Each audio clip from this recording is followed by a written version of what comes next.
guys, we're here at a trail after we came out from the ice flyer, and we went on the swing and did our seesaw. We played a little bit, and now we're on this trail, and this trail or this area is actually a UNESCO World Heritage Site, and it's really beautiful.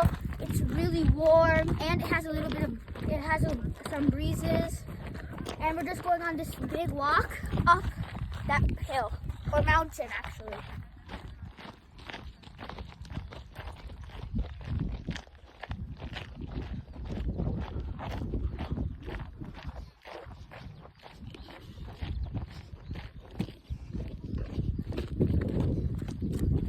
And as you see, this is actually a little meadow, and it actually has water running through it.